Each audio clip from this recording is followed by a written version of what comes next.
은혜의 말씀은 마가복음 7장 8절에서 13절 말씀입니다. 마가복음 7장 8절에서 13절 말씀.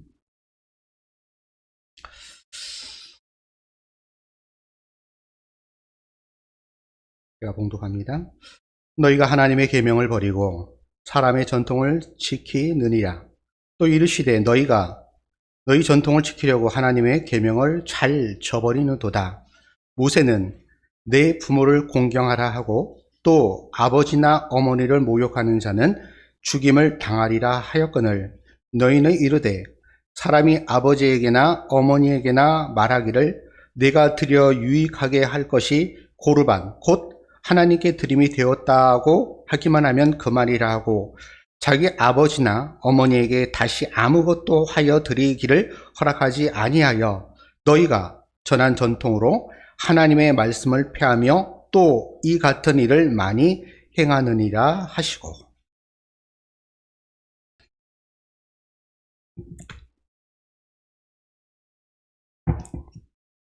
오늘 어버이 주일입니다. 5월 달은 가정의 달로 우리가 지냅니다. 5월 5일 어린이날, 5월 8일 어버이날, 5월 15일 스승의 날, 그리고 5월 21일 혹시 무슨 날인지 아세요? 부부의 날. 그래서 가정 안의 모든 관계들이 서로 사랑하고 섬기는 그러한 5월 달입니다. 뭐 그런 관계, 사랑과 섬김이 있는 것이 5월 달에만 한정이 된 것이 아니라 뭐 우리 365일 계속적으로 이루어져야 하는 것입니다. 우리 하나님께서 이 땅 가운데 세우신 두 기관이 있습니다. 그것을 소위 신적 기관이라고 이야기를 하는데 하나는 교회입니다. 교회. 예수 그리스도를 믿는 자들이 하나님의 그 부르심을 따라 모여진 그 믿음 공동체, 그것이 바로 교회입니다. 또 하나는 가정입니다. 가정. 이 가정이라는 것은 우리가 태어날 때 자연스럽게 모두가 자연스럽게 소속이 되는 그러한 기관입니다. 그런데 이 교회와 가정을 지탱하는 그리고 유지하는 그 원동력이 있습니다. 바로 사랑과 섬김입니다. 우리의 교회와 우리의 가정은 누군가의 섬김과 그 누군가의 사랑으로 유지됩니다. 그 힘으로 세워져 나갑니다. 우리 민족을 일컬을 때 이렇게 이야기를 합니다. 동방예의지국. 동쪽에 있는 나라인데 예의가 반듯하다, 의롭다. 그래서 동방예의지국이다 라고 일컬어집니다. 특별히 이 부모 공경, 바로 효입니다. 효에 대한 그 인식은 오랜 역사 가운데서도 인간에게 가장 중요한 덕목으로 그렇게 중요시 되고 있습니다. 그래서 우리 신라시대 때 그때 젊은이들이 그 모임이 있었는데 그 모임이 화랑입니다. 화랑. 그리고 그 화랑 안에서 지켜져야 되는 그 법도가 바로 화랑도인데 그 화랑들이 지켜야 되는 그 5가지 계명이 있습니다. 그 5가지 계명을 소위 세소오계라고 하는데 그 중에 한 계명이 바로 사친이효라는 계명입니다. 이 사친이효는 자식은 부모에게 효를 다해야 된다라는 그런 의미입니다. 뿐만 아니라 우리 조선시대 때 유교 문화의 그런 지배를 받았던 조선시대 때는 삼강오륜이라는 그런 것이 있었습니다. 그래서 삼강 중에는 부위자강, 부모와 자식 간에는 그러한 강력한 그 율법이 존재한다라는 그런 의미. 그리고 오륜에는 부자유친이라는 것이 있습니다. 이 부자유친은 부모와 자식 간에는 친함이 있어야 한다라는 그러한 의미입니다. 이렇듯 우리 민족은 역사 이래로 계속적으로 이 부모에 대한 공경, 그리고 부모와 자식 간의 이 관계를 굉장히 강조하고 효를 중요시 여기던 그러한 민족들입니다. 그러면 우리 성경은 이 부모 공경, 효에 대해서 어떻게 이야기하고 있을까요? 그것을 대표적으로 보여주는 것이 바로 십계명입니다. 십계명. 이 십계명은 출애굽기 20장과 신명기 5장에 잘 나타나 있습니다. 특별히 1계명부터 4계명까지는 하나님과 인간과의 관계 속에서 지켜야 하는 그런 계명, 이것이 바로 1계명부터 4계명입니다. 그리고 5계명부터 10번째 10계명까지는 사람과 사람과의 관계 속에서 이루어져야 하는 그러한 계명. 특별히 5계명부터 10계명, 특히 사람과 사람 관계 속에서 이루어지는 그 계명의 제일 첫 번째 계명이 무엇이냐? 바로 부모 공경에 관한 그러한 계명입니다. 이 10계명은 모든 세대에 주신 절대적인 그러한 가치입니다. 어느 때는 지켜야 되고 어느 때는 안 지켜야 되고, 누구는 지켜야 되고 누구는 안 지켜야 되는 그러한, 지켜도 되고 말아야 되는 그러한 계명이 아니라 절대가치, 절대적으로 반드시 그 어떤 상황 속에서, 어떤 시대 속에서 반드시 지켜야 하는 것, 그것이 바로 십계명이다라고 할 수가 있습니다. 또한 이 십계명에서 강조하고 있는 하나님의 사랑, 1계명부터 4계명까지의 하나님의 그 사랑, 그리고 5계명부터 10번째 10계명까지는 인간과 인간 속에서 이루어지는 그 사랑을 강조하고 있는데, 결코 사랑은 우리가 거저 생기는 것이 결코 아닙니다. 이 사랑은 우리가 배우고 익혀야 하는, 어찌 보면 기술이다라고 할 수가 있습니다. 사랑은 계속적으로 하다 보면 늘어갑니다. 근데 사랑을 하지 않으면 계속적으로 없어져 갑니다. 소멸해 갑니다. 그렇게 사랑은 배우고 익혀야 하는 그러한 기술이다라고 할 수가 있습니다. 하나님께서 십계명을 주신 것도 이 사랑의 기술을 우리 사람들에게, 인간들에게 가르쳐 주시기 위함입니다.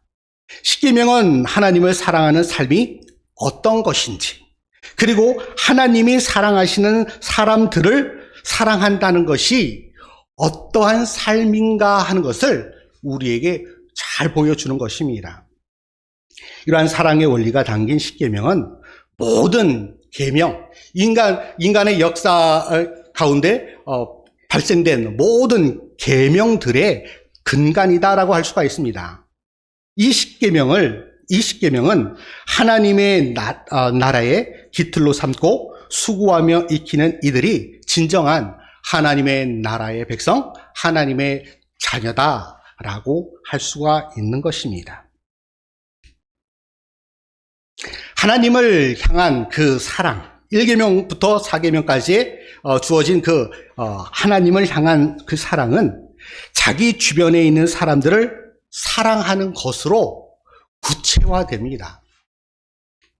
그래서 이런 말이 있죠. 사랑은 명사가 아니고 동사다. 사랑은 말로만, 마음으로만 하는 것이 아니라 그것이 우리 바깥으로 나와서 그렇게 실천되어질 때 그것이 바로 사랑이다 라고 이야기를 합니다. 모든 사람을 사랑하는 출발점은 약속 있는 첫 계명, 5계명부터 10계명의 바로 그 첫 계명인 부모 공경에서부터 출발한다라고 할 수가 있습니다.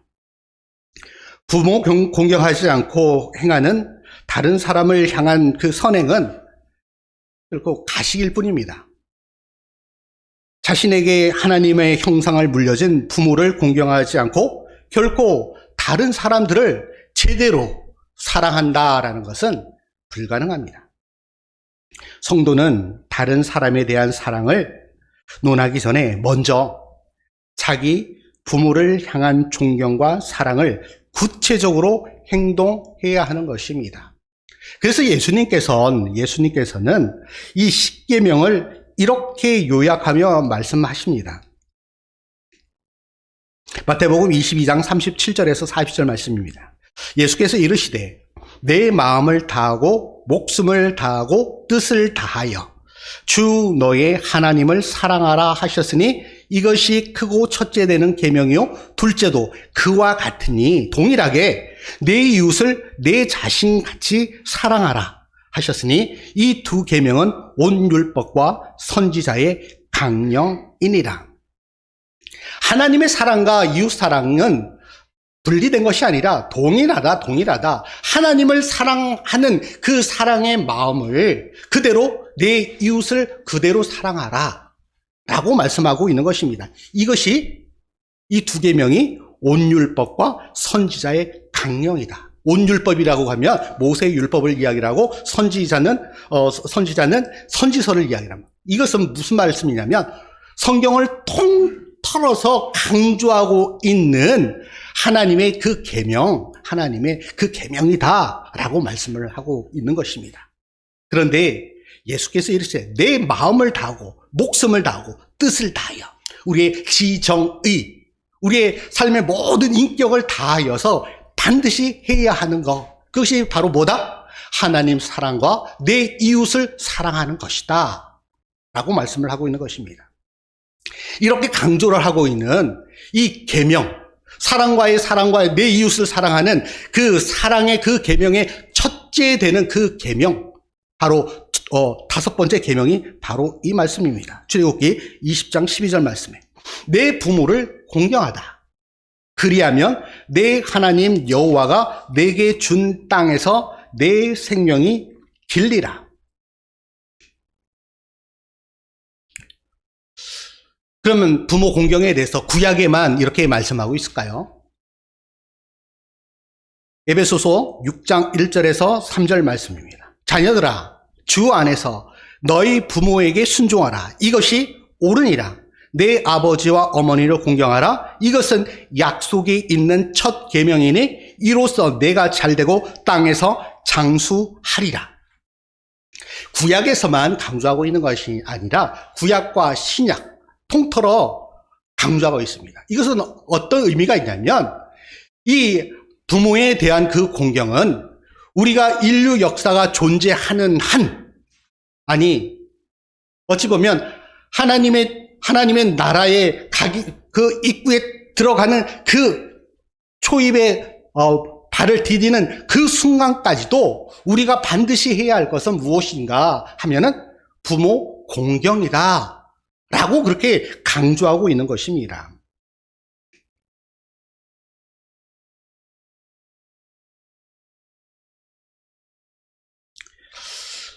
효가 무엇일까요? 효란 사람됨의 근본입니다. 인간이 인간답게 살아가게 하는 그 근본, 인간이면 반드시 지켜야 하는 도리, 이것이 바로 효입니다. 효.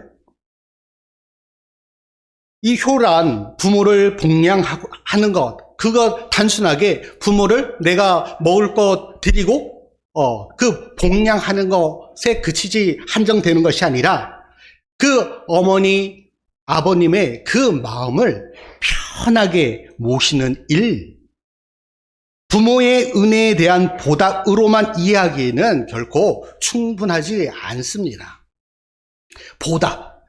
내 부모께서 나에게 그러한 것을 해 주셨기 때문에 내가 하는 give and take가 아니라 우리가 사람으로서, 인간으로서 반드시 나에게 베풀어준 그 은혜를 생각하면서, 거저주신 부모님의 그 은혜를 생각하면서 자연스럽게 나와야 하는 것, 그것이 바로 효다라고 이야기할 수가 있습니다. 사서 5경 중에 노너가 있습니다. 노너의 하기편에 보면은 이런 말이 있습니다. 맹무백문효 자왈 부모 유기질지우. 어렵죠? 맹무백이라는 사람이 있었습니다. 맹무백. 맹무백이 문효, 효에 대해서 무엇인가 공자에게 물어봤습니다. 선생님, 효가 무엇이죠? 라고 물어봤을 때 이 공자가 자왈, 부모 유기질지우. 부모는 오직 자식이 병들지나 않을까 그것만을 걱정한다. 부모의 걱정 중에 자식에 대한 그 걱정만큼 자식의 안위보다 더한 것은 결코 없습니다. 자식이 어떻게 될까, 부모의 눈을 벗어났을 때, 집 밖에 나갔을 때, 그 자녀가, 어떻게 될 것인가에 대해서 노심초사하지 않는 그러한 부모님들은 결코 없습니다. 그래서 이런 이야기도 있죠.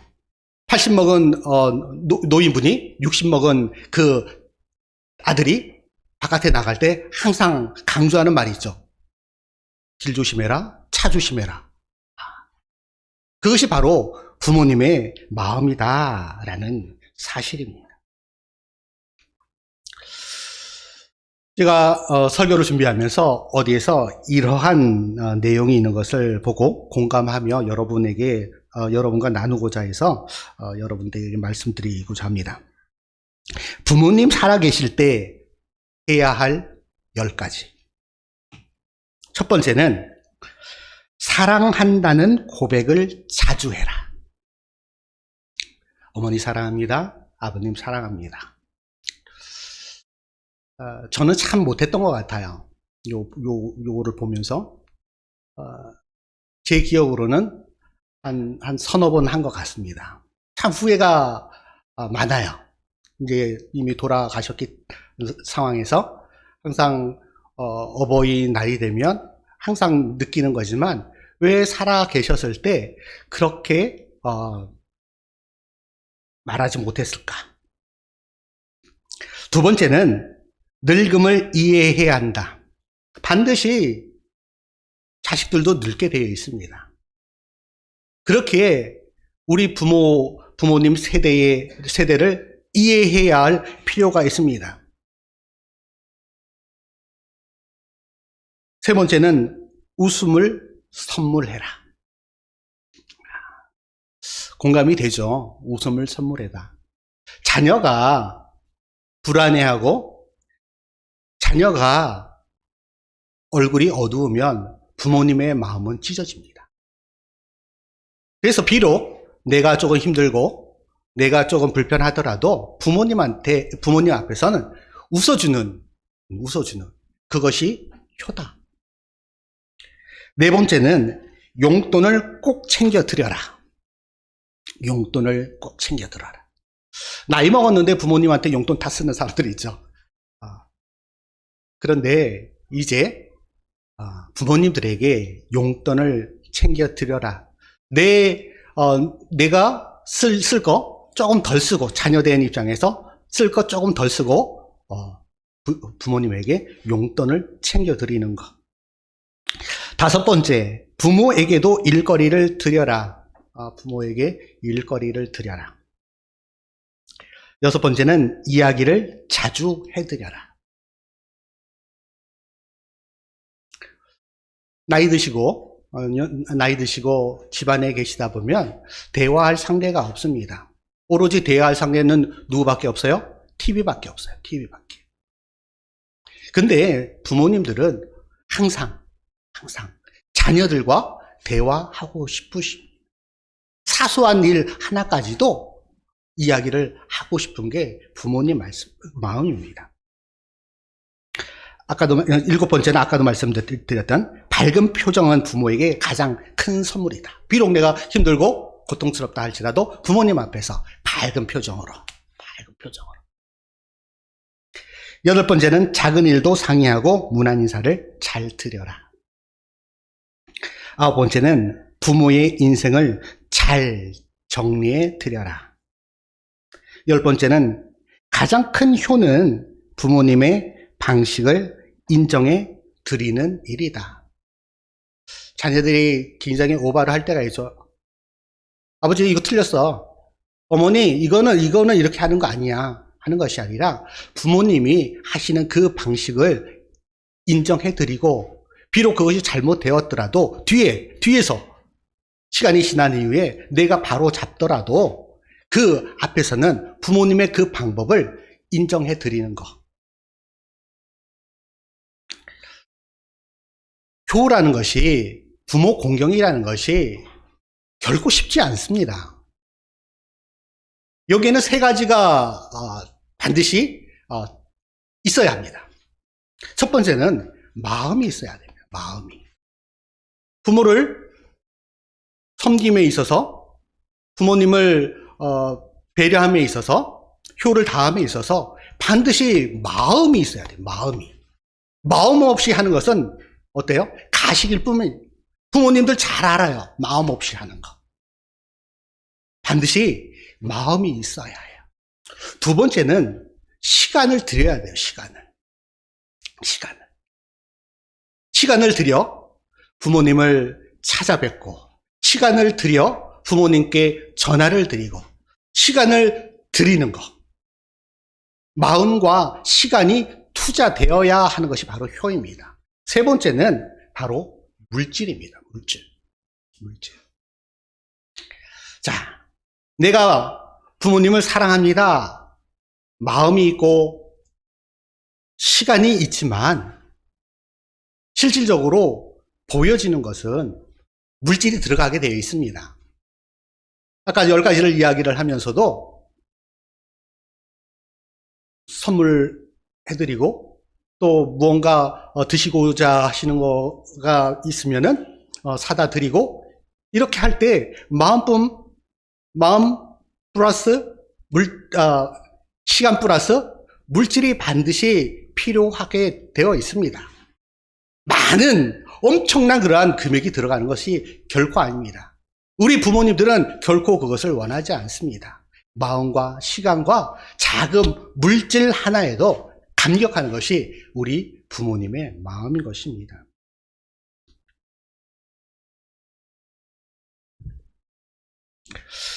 오늘 우리의 본문 말씀은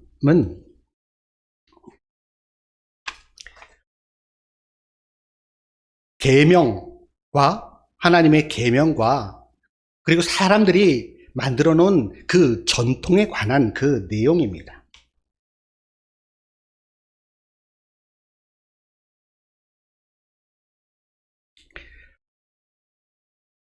그리고 이 계명과 전통을 잘 대비하고 있습니다. 그래서 오늘 본문에 보면 3번에 걸쳐서 요 말씀을 하고 있습니다. 8절에 보면 너희가 하나님의 계명을 버리고 사람의 전통을 지키느니라 라고 우리 주님께서 책망하며 말씀하십니다.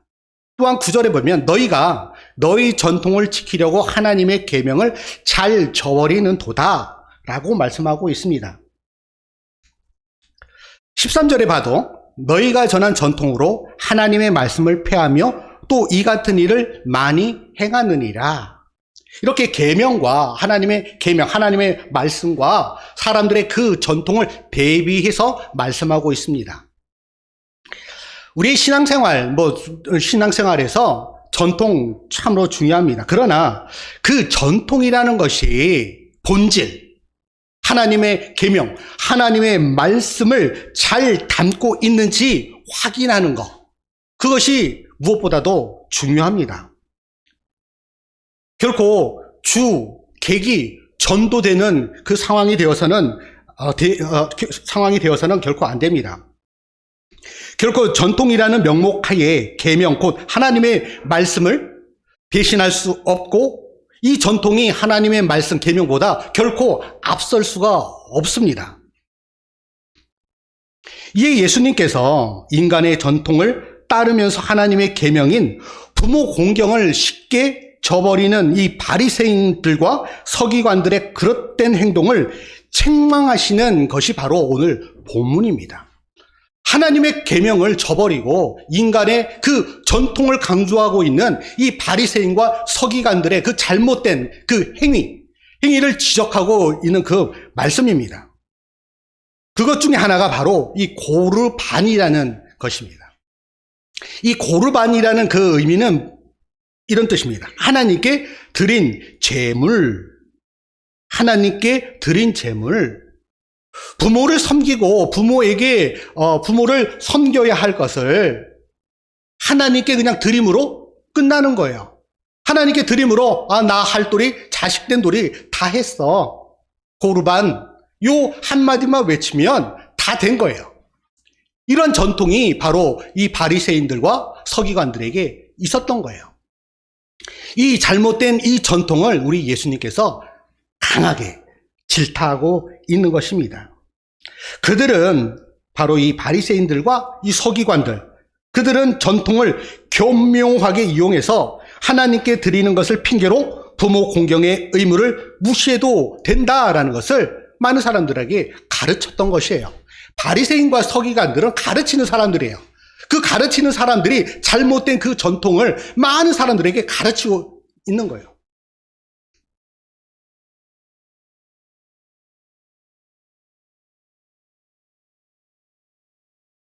신앙생활의 그 기준은 바로 이 전통이 결코 아닙니다. 오래전부터 내려오는 사람의 그런 전통이 아닙니다. 신앙생활의 그 바른 기준, 바이블은 바로 오직 하나님의 말씀이어야 합니다. 우리에게 익숙한 전통을 따르느라고 하나님의 말씀을 무시하지 않고 있는지 우리 스스로 날마다 살펴보아야 합니다.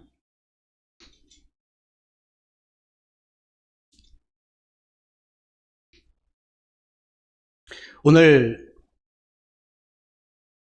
강론의 제목이 풍수지탄입니다.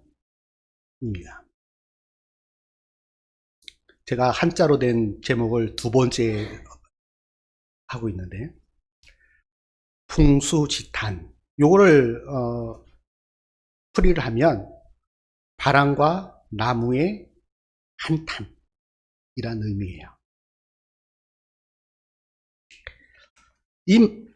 이 한시는 사서오경 중에 시경에 나와 있는 시예요. 수욕정이 풍부지하고 나무는 고요히 머물고자 하나 바람이 그치지 않고 자욕양이 침부대하네. 자식은 복양하고자 하나 부모님은 결코 기다려주지 않.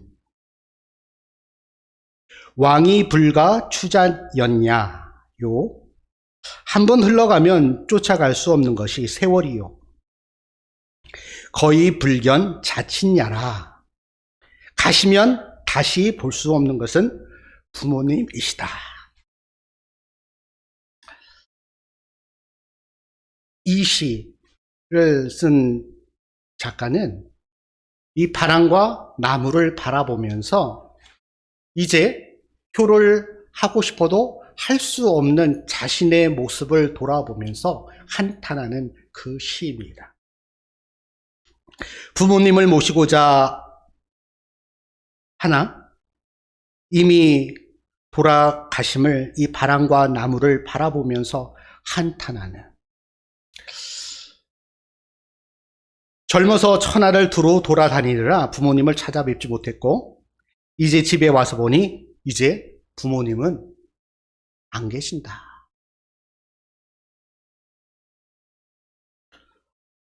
안타깝겠죠. 이제 내가 세상 일을 다 열심히 하고 부귀영화와 성공을 했는데 와서 이제 부모님을 잘 모셔봐야지 하는데 그 부모님은 이 세상에 안 계시네.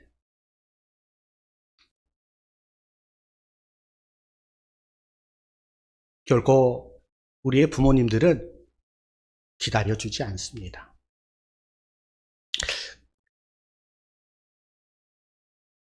최고의 효는 무엇일까요? 최고의 효. 최고의 효는 제가 생각하기에 믿지 않는 우리 부모님, 우리 주위의 어르신들에게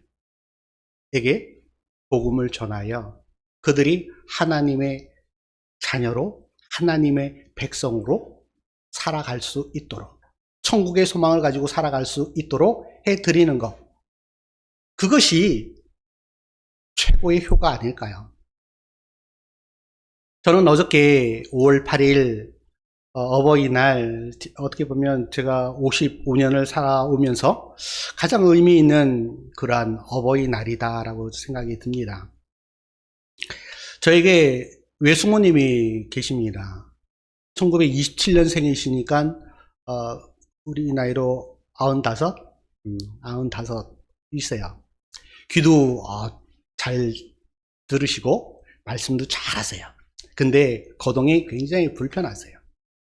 계속 이제 침대에만 계시는데, 지난번 구정날 저희 형님께서 이제 루안다로 선교 가기 전에 저희 외숙모님을 찾아뵙고 복음을 전하고 그리고 영접까지 시켰습니다. 그리고 저희 형님께서 루안다로 떠나기 전에 저에게 신실당부합니다.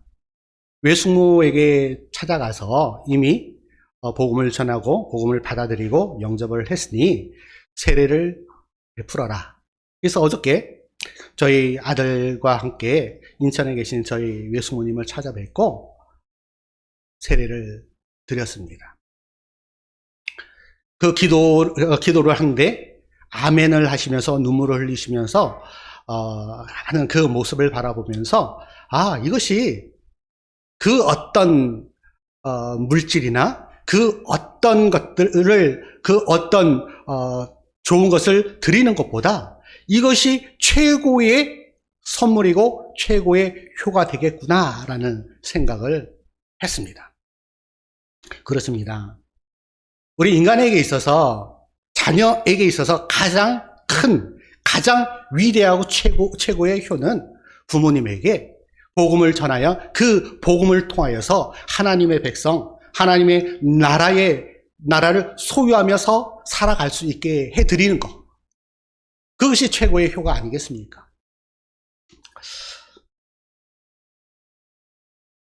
우리 성경에 십계명에서도 강조하고 있는 부모를 공경할 때 받는 그런 축복들,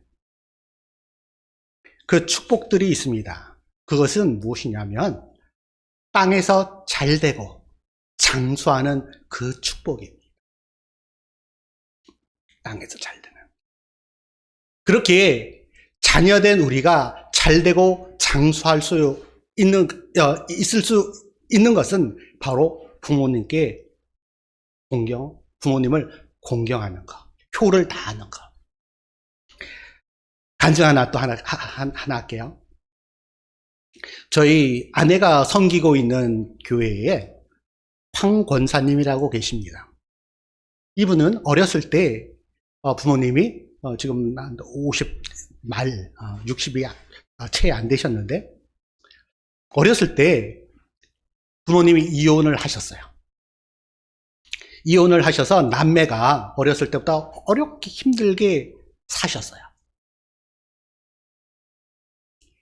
아버님하고 같이 살고 어머님은 어디로 가셨는지 모르는, 그렇게 사셨어요. 힘드셨겠죠.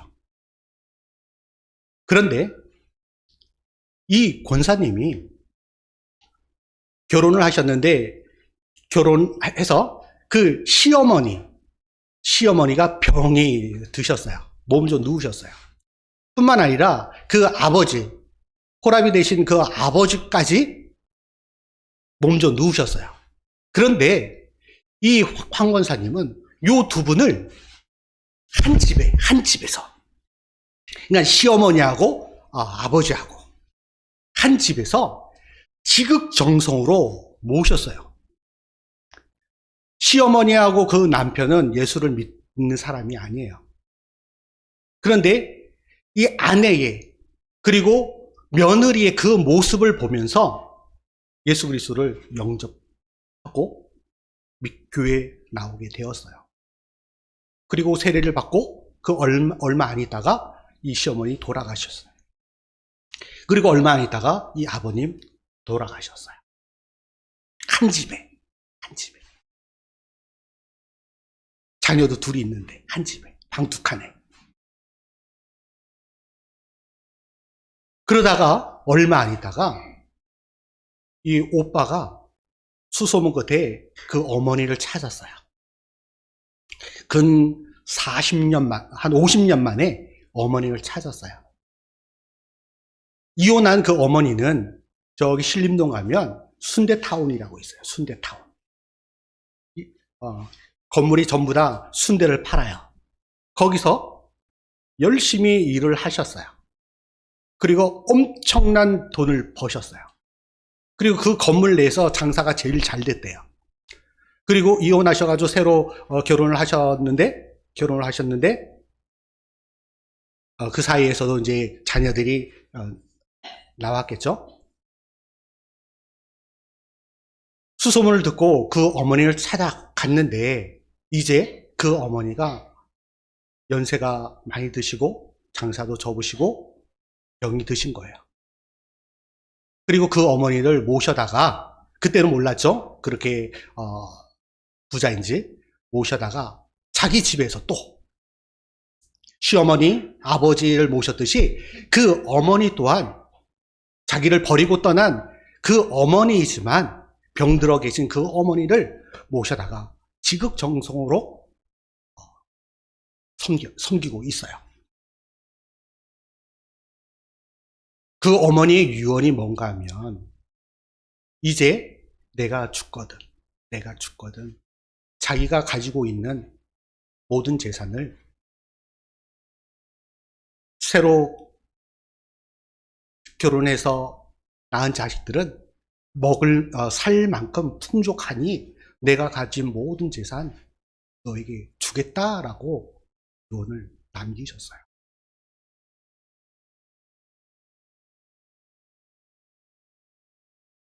이것이 그냥 단지 뭐 좋은 일하면 그런 것을 누릴 수 있다라는 그런 의미가 아니라, 내 부모를 공경하면 하나님께서 그 모습을 그냥 보고 계시지 않으신다라는 것이에요.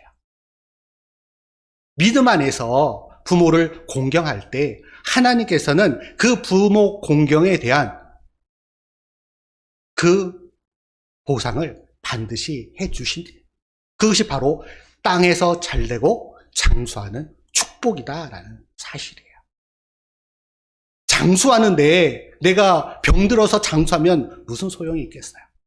장수는 반드시 하나님께서 주시는 그 평강과 더불어 오래 살아가는 것. 그것이 바로 진정한 장수인 것이에요. 그것이 바로 믿음을 통하여서 예수 그리스도 안에, 주 안에 있을 때 이루어지는 하나님의 축복인 것입니다. 이러한 축복, 저와 여러분 누리며 살아가기를 주님의 이름으로 축원합니다.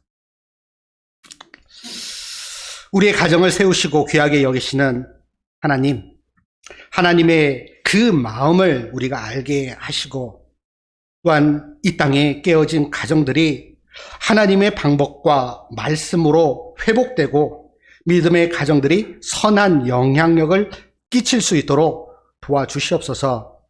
그리스도의 십자가의 사랑과 용서를 깊이 경험하고 실천하며 다음 세대의 신앙을 잘 전수하는 하나님께서 인정하시는 우리의 가정들 될 수 있도록 도와주시옵소서. 부모 공경이 단지 우리의 입술에만 있는 것이 아니라 우리의 마음과 우리의 시간과 우리의 물질을 통하여 부모 공경할 수 있도록, 우리 눈에 보이지 않는 그 하나님을 그 사랑하는 그 마음이 눈에 보이는 부모 공경으로 이어질 수 있는 하나님의 사람들 되게 도와주시옵소서.